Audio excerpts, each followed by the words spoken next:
Okay, so if we're going to understand the root causes, we have to look at what do we mean by root causes. Several years ago, the Jefferson Memorial, they found the stone was crumbling. They said to the workers, why? They said it's because we have to hose it off more than any other memorial. Why? Has more bird dung. Why does it have more bird dung? Has more birds. Why does it have more birds? Has more spiders for birds to eat. Why more spiders? Has more flying insects for the spiders to eat. What's next? Why more flying insects? It's because they turned the lights on an hour sooner than other memorials, attracting the bugs. They turned the lights on an hour later, broke the food chain, and stopped the problem. And you would never think that lights had a thing to do with stone crumbling. And that's why Dr. Deming taught us that when things go wrong, we need to ask why at least 5 times until we find out why. Find out what's at the root of the problem. There's a picture of Dr. Deming at age 80. And he taught us 96% of the problems come from the system and 4% come from individual people who mess up. In the questionnaire you just filled out, I asked you, what are the people like you work with? From 1,300 responses over the last 3 months, I found 4% of the people said I work with uncommitted people. It's uncanny how it's the same number Dr. Deming gave us. And so, having spent 14 years as a school superintendent, I know the dream that superintendents have. The dream is if I could be king or queen for a day. And that means that the people in the wrong profession could go on down the highway. If you did that, you still have, most of your problems still remain. And that's what I'm going to talk through, all the issues that still remain with good people. So our issue is not the people, the issue is the system, and we're going to describe that. An owner of a self-serve car wash was having a problem. Somebody was stealing the money out of the coin box. He said to the workers, who's taking my money? They said, we're innocent, boss. We're not taking your money. He didn't believe him. He put a hidden camera up. Who's taking my money? And he found the culprit. He followed that bird up on the roof and he found $4,000 worth of quarters. You see, sitting around blaming the people does not solve the problem. Dr. Deming loved to ask the question, who has the most control over a ship crossing the ocean? Who, not what. Who. So ocean doesn't count. That's a what, not a who. Who? Well, people say, well, the captain. No. Well, not the captain. Navigator. No. Well, the person in charge of the engine room. No, we give up. He says the person with the most control over the ship crossing the ocean is the person that designed the ship. It will never do better than it was designed to do. So, given that, who has the most control over America's classrooms? It's the people that designed the system. And I would say to you that the people with the most control over our classrooms is the person that invented the weekly spelling test and the chapter test. Because that's what gives the kids permission to not remember anything you teach. They have permission to forget. And that person, long dead and gone, has more control over your classroom than you do or any living administrator or politician. Because the kids don't need it, and they learn it so quickly. An administrator in Oklahoma had a granddaughter for the weekend. Granddaughter was in 1st grade. She'd been there for 4 weeks only. It's Friday night. She's going to spend the weekend with Grandma. Grandma's going through the backpack on Friday afternoon. Oh, honey, I see you had a spelling test. Yes, Grandma. You only missed 2 words. Let's work on those 2 words. And what did she say after only 4 weeks in 1st grade? No, Grandma, I don't need those words anymore. We're done with them.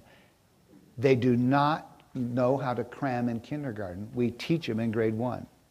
And 1st grade teachers are not told that one of their primary jobs is to show the kids the American system of cram, get a grade, and forget. We can start off from the very beginning of schooling saying permission to forget is over. It's a new day. You don't have permission to forget. You've been told that it's your job to motivate the kids to learn. I'm going to do my best to convince you it's not your job to motivate them to learn. Why? They come to us in kindergarten already motivated. Our job is to figure out why they're losing their motivation and stop doing it. That's our job. It's much easier to spend your own personal money on stickers and trinkets to bribe them than it is to find out why each year we lose 1 or 2 kids. That's hard work.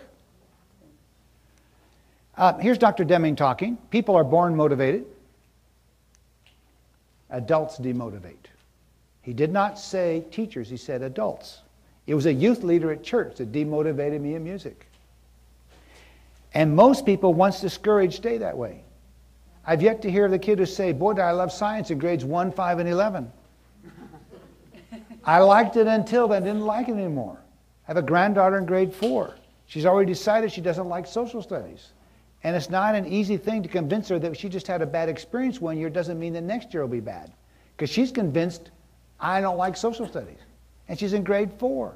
Okay? And she knows what happened to her, but she thinks that that's her, not a bad experience. And it's because they do stay discouraged.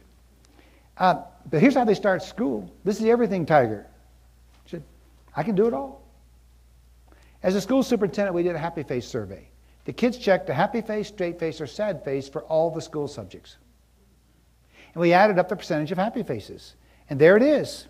But it ended up at 40% happy faces at the end of grade 8.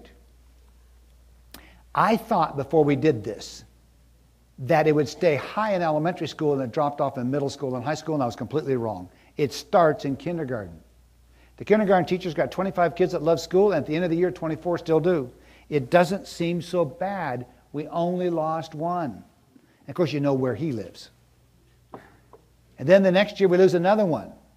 It's not so bad. They're cousins.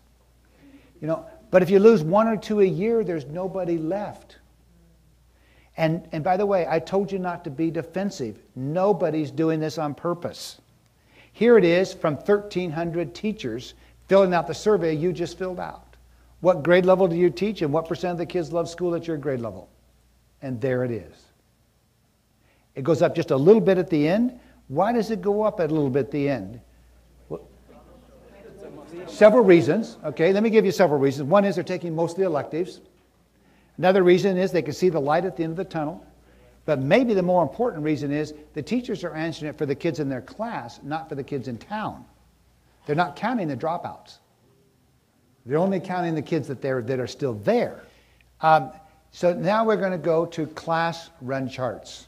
This is the total for the whole class, and obviously we want these to go up. That's the idea, to go up. This is the first chart from 92-93 school year. The teacher was a grade 5 teacher who experimented with me, and he listed 100 locations he wanted kids to know on a United States map. The 50 states and 50 other locations. We've talked about what that was. It was mountains and states and rivers and lakes. The reason he chose 100 was because I walked in the room with a 100-sided die. So I'm going to pass these around so you can see them. There's 2 of them. If you've never seen a 100-sided die, you can see what they look like. And that's why he chose 100. So there's nothing magic about 100. It's just that he happened to do that the very first time. And so then when it's time for the L to J quiz, and we didn't know what to call it L to J then, but he rolled the die, or kids rolled the die.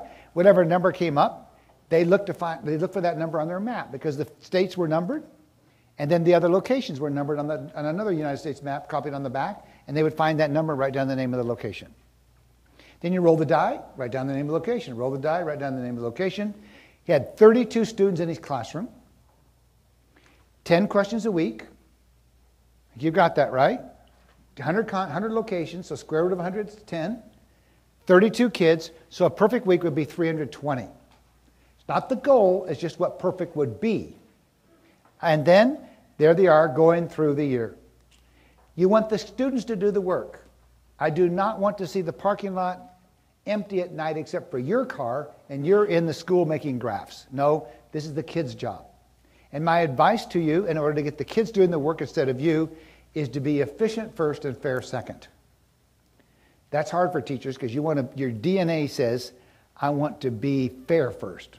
Well, no, you can be fair second. Be efficient first. If the same 2 kids do the graphs every week for a while till you get it going, it's perfectly fine. Then after a while, you say to one of the kids, let somebody else have a turn, and the one left behind shows the new one how to do it. And then it kind of rotates through the room like that, but you're never having to explain it except once. And the kids are doing the graphs, not you. There's a young child, a second grader, I believe, doing the graph, and he wrote the 91 total for the whole class and put a sticker because it's an all-time best. These 4 boys have decided it's their job to add up the total with calculators. So as soon as all the dots are on the scatter diagram, which is right underneath the bulletin board, they come sliding up to the front of the room with their calculators, add it up. If they all 4 get the same number, it must be right. Put the dot on the run chart, and away they go. Another student doing it. A little more effort in the art, but nevertheless, it's the kids doing the work, not the teacher. High school looks the same, no difference. This is a high school classroom using electrical tape for the chart.